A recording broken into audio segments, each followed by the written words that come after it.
My name is Jordan. I'm 26 now and I've been through enough to look back at everything with more calm.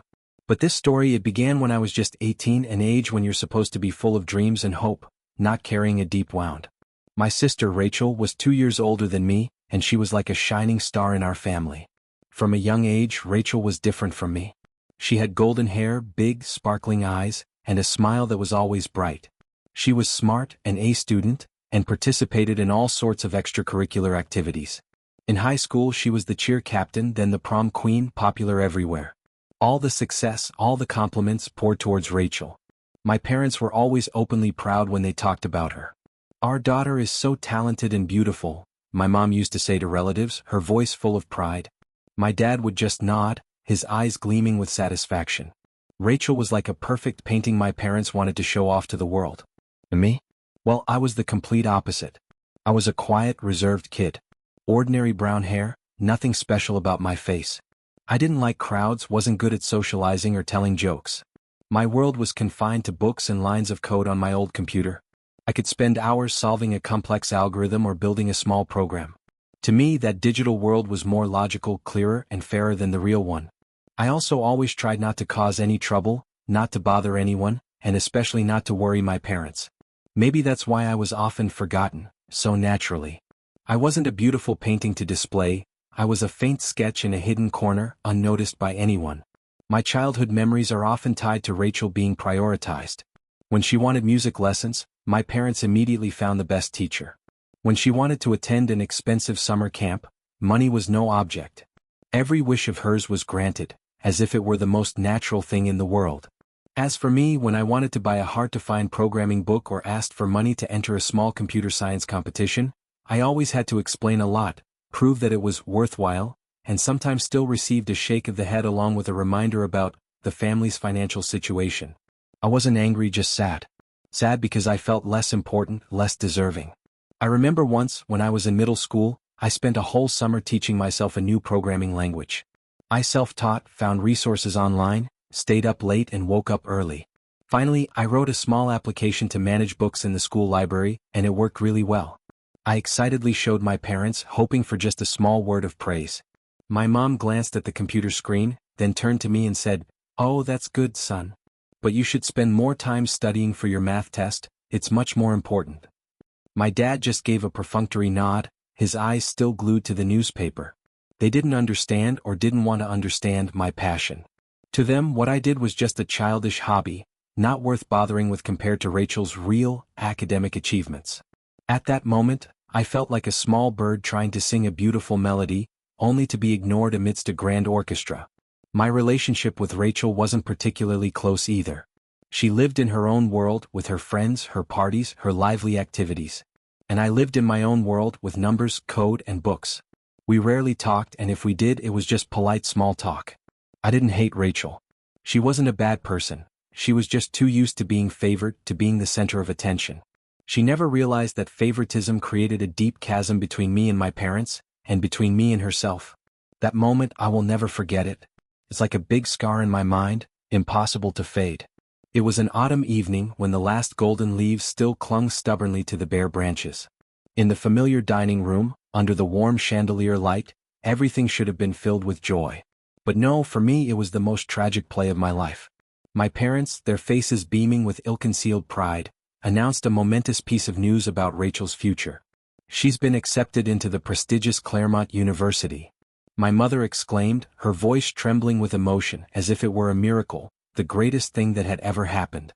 "And we've prepared everything for her. $80,000 for 4 years of tuition, a brand new shiny red car, and even a comfortable apartment near campus so she can focus solely on her studies, without a single worry."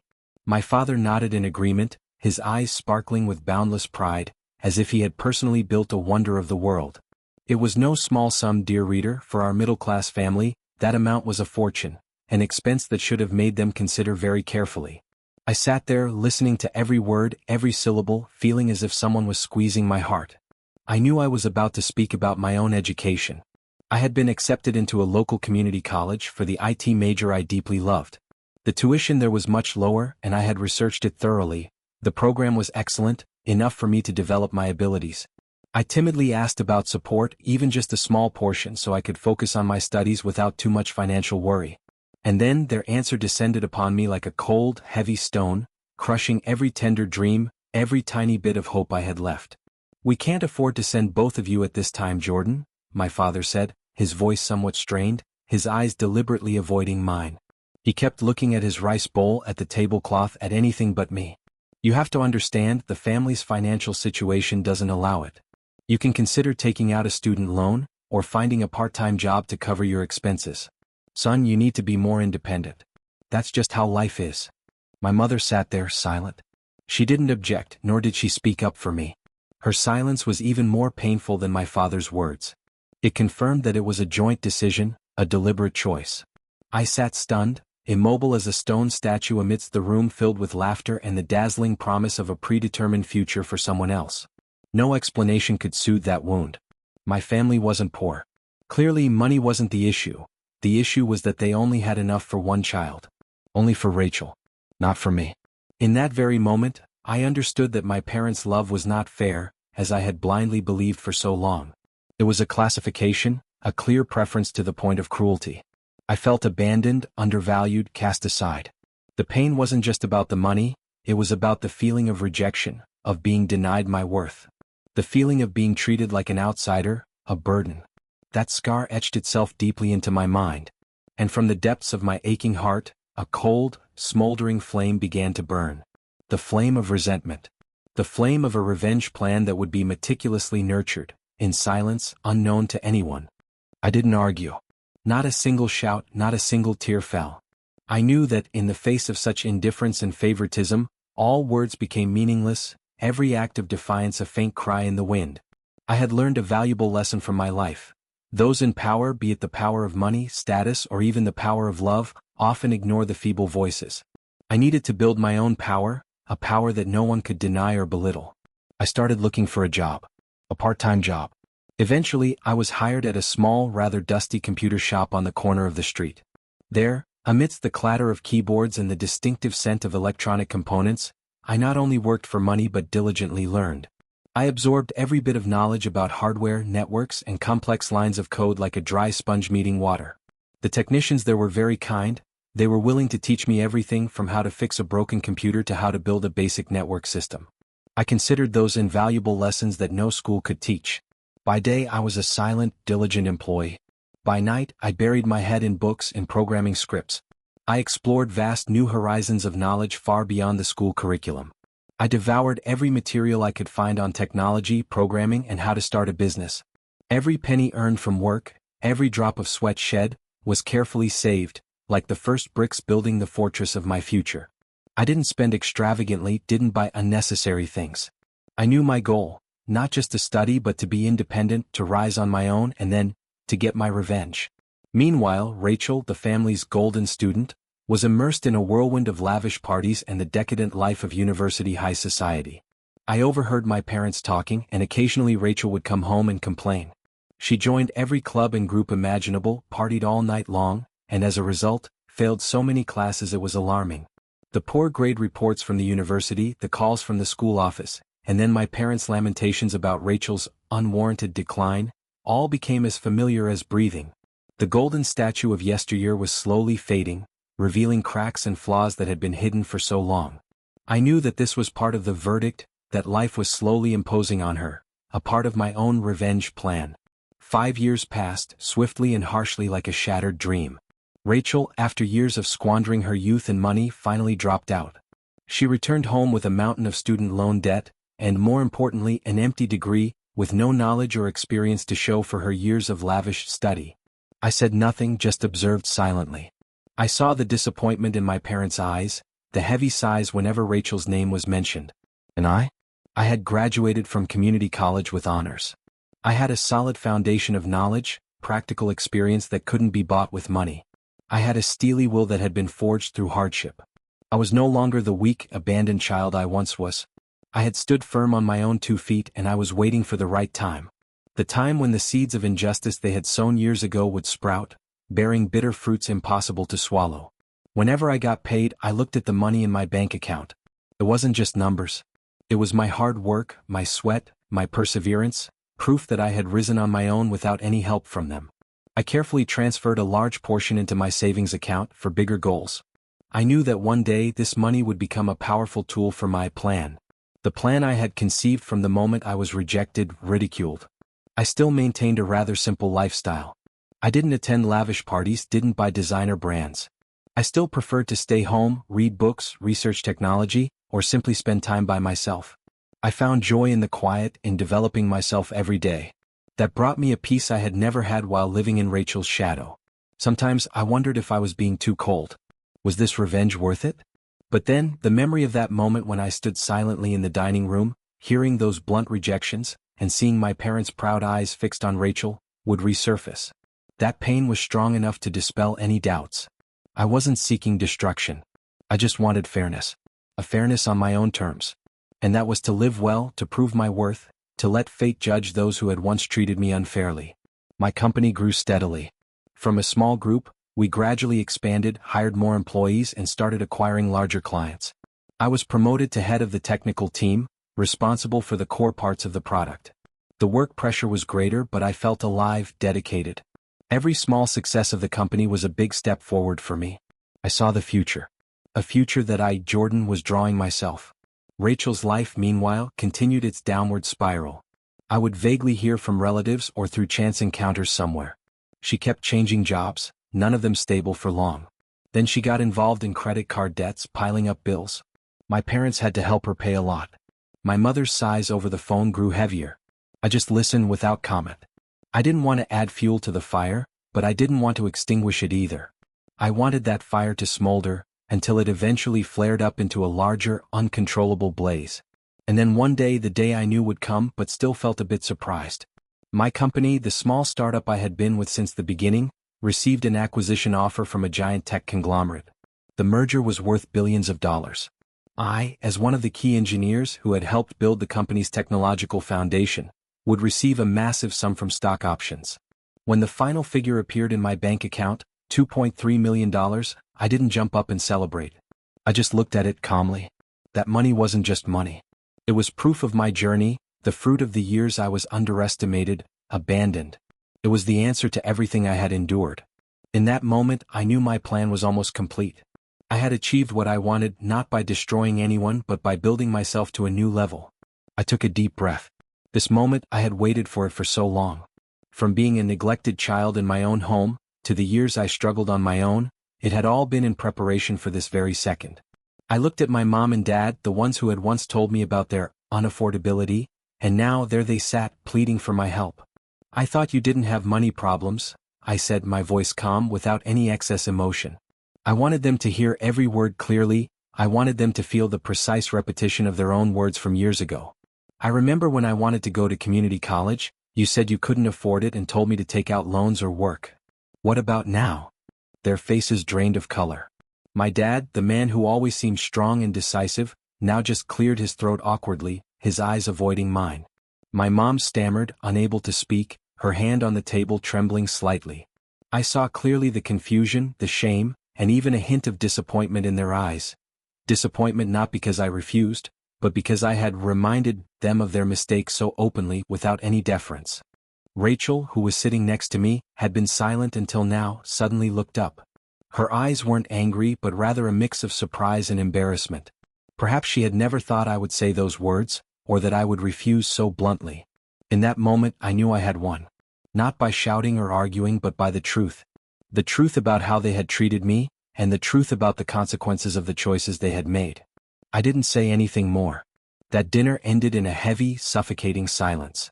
Afterward, I politely said goodbye to my parents and Rachel and then left. I didn't look back. I knew it was a turning point. The relationship between me and my family would never be the same. After that fateful evening, I didn't hear any more requests for help from my parents.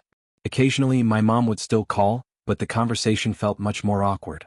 They no longer brought up Rachel's financial problems, but I knew the issue was still there, weighing heavily on them.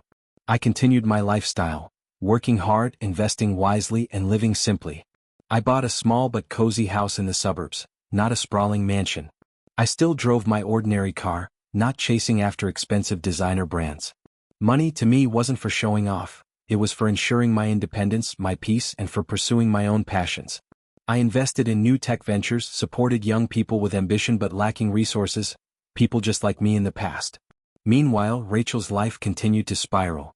I vaguely heard things from relatives or through accidental encounters. She was still struggling with debt. Without a degree and lacking real work experience, she kept jumping from one job to another, but none of them lasted long. She started showing signs of weariness, sometimes even despair. I didn't feel triumphant hearing those updates. It was just a confirmation that karma always works, fairly and relentlessly. My parents, they began to age rapidly. The burdens from Rachel, their worries about her uncertain future, and perhaps even the disappointment of seeing the stark contrast between their two children, had worn them down. I still kept in touch with them, but to a moderate extent.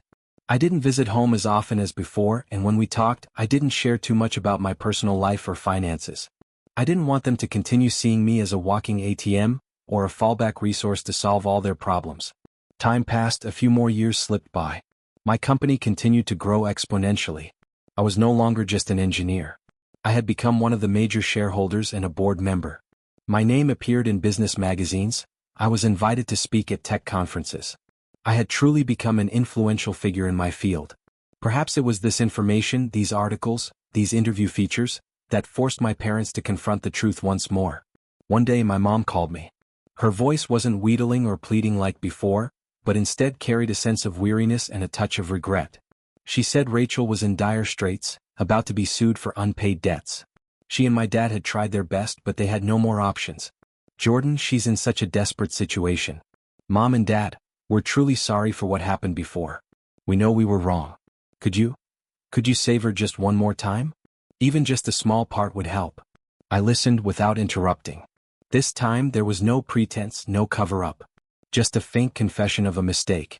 My heart, it no longer ached like it used to, but it wasn't entirely numb either. I had waited for a genuine apology and acknowledgement. And now it had come, though perhaps a little late. I paused for a moment, considering. My revenge plan had been completed long ago. I had proven my worth, had risen on my own. I had shown them the consequences of favoritism. I had lived well, and that was the most powerful verdict. Mom, I said, my voice still calm, but with a slight softening compared to last time. I can't just give Rachel money. That won't solve the root of her problem. Besides, I also want her to learn to face what she's caused herself. I heard a sigh on the other end of the line. My mom didn't argue. She understood. But, I continued, I can help Rachel in a different way. I'll arrange a meeting for her with a friend of mine, who's the director of a small to medium-sized tech company. Maybe they'll have a suitable position for Rachel, a stable job, if she's truly willing to change and try. And I'll also introduce her to a financial advisor, so she can learn how to manage her debts and rebuild her life. I didn't promise a massive sum of money, an instant salvation. I offered an opportunity. An opportunity for Rachel to stand on her own, to fix her own mistakes, instead of relying on others. And I didn't do it out of obligation, but because I truly no longer wanted to see someone endlessly sink into despair. My revenge wasn't about destruction. It was about making others face reality, and I had achieved that. My mom was silent for a moment, then her voice trembled. Thank you, Jordan. Thank you so much. That thank you, it was no longer a plea for money but genuine gratitude. Perhaps for the first time, they saw me not as a child to be held to expectations or abandoned, but as a mature man, capable of making fair decisions and possessing compassion. I never yelled. I never exposed my family's story on social media or to anyone else. I didn't need to. My life, the success I had painstakingly built myself, and the hardships Rachel and my parents had to face, all spoke volumes. Clearer than 1,000 words, harsher than 1,000 curses. I simply allowed karma to run its course, letting the seeds they had sown years ago now bear bitter fruit that couldn't be swallowed, and letting them learn their lesson on their own. Later, Rachel did accept my referral. She started working in a position that wasn't very high-ranking, but it was stable. She learned to manage her finances and gradually paid off her debts. I didn't follow closely, but I knew she was trying. Our relationship still wasn't very close, but at least it wasn't as strained as before. Between us there was a quiet respect. She had probably understood the value of self-reliance, and I had let go of some of the burden of the past. My parents, they also changed. They no longer brought up my helping Rachel unconditionally. Instead, they began to show genuine interest in my life, in my achievements. I knew perhaps this change came from their realization of my worth, not just financially but as a person. They started trying to rebuild their relationship with me, as if I were a safe anchor for them, a true source of pride they had once overlooked. My revenge? It was living well. It was rising on my own, building my own life. It was proving that no matter how abandoned or unfairly treated I was, I could still stand strong and succeed. And most of all, it was about making those who had once hurt me face the consequences of their actions and confront their own shortcomings. Sometimes silence is the most powerful answer. It echoes longer than any shout and delivers a harsher lesson than any punishment. I learned that. And that is the most valuable lesson life has taught me. I no longer carry the burden of hatred. I have lived a full life on my own terms,